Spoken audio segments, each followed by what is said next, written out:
1857चा स्वातंत्र्य लढा याविषयी आज आपण माहिती घेणार आहोत. 1857 साली इंग्रज सत्तेला हातरवून टाकणारा मोठा लढा भारतात झाला. आता ह्या लढ्याची एवढी महती का आहे? कारण की हा भारताचा पहिला स्वातंत्र्य लढा आहे. काही इंग्रजांनी ह्याचं वर्णन 1817च्या स्वातंत्र्य लढ्याचं वर्णन शिपायांचे बंड असं केलेलं आहे. पण ते कोणी केलं आहे? इंग्रजांनी केलं आहे. आपण ह्या 1857च्या स्वातंत्र्य लढ्याला काय म्हणतो? आपण ह्याला 1857चा स्वातंत्र्य समर म्हणतो किंवा आपला पहिला स्वातंत्र्य लढा असं म्हणतो. का असं म्हणतो आपण? कारण की इथूनच आपल्याला आपण स्वतंत्र होऊ शकतो किंवा आपण सगळे एकत्र येऊन इंग्रजांची सत्ता उलथवून टाकू शकतो ह्याच्याविषयी आपल्या मनामध्ये एक भावना निर्माण झाली.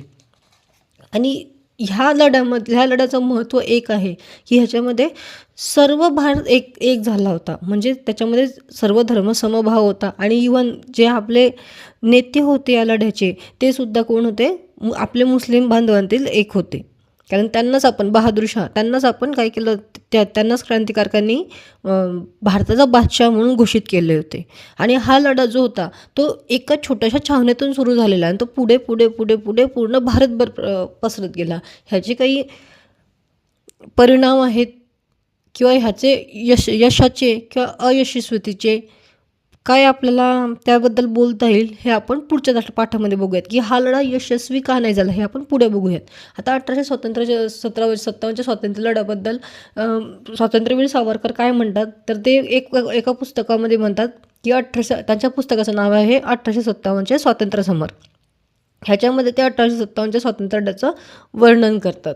आता तुम्हाला वाटत असेल ठीक आहे पुस्तक आहे एवढं काय महत्त्वाचं आहे, पण नाही, त्या काळात पुस्तक लिहिणं ते पण अशा पद्धतीने हे खूप मोठी गोष्ट होती. इंग्रज सत्तेविरुद्ध पुस्तक लिहिणं आणि ते पब्लिश करणं किंवा त्या विरुद्ध त्याची डिस्ट्रीब्युशन करणं किंवा वाचणं हा एक दखलपात्र गुन्हा होता. आतासुद्धा जर आपण असं सरकारविरुद्ध काही पुस्तक काढलं तर त्याला बॅन केलं जातं. म्हणजे तुम्ही समजू शकाल त्याचं किती त्यावेळेस महत्त्व होतं. आता 1857 पूर्वी काही लढे झाले होते का की हाच पहिला लढा होता? नाही.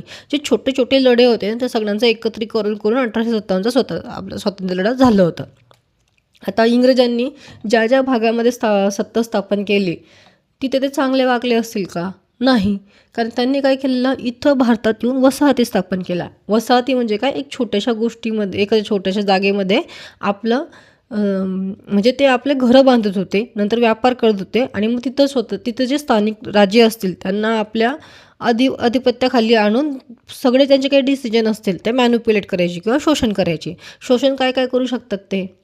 एकतर ते इथलं कच्चा माल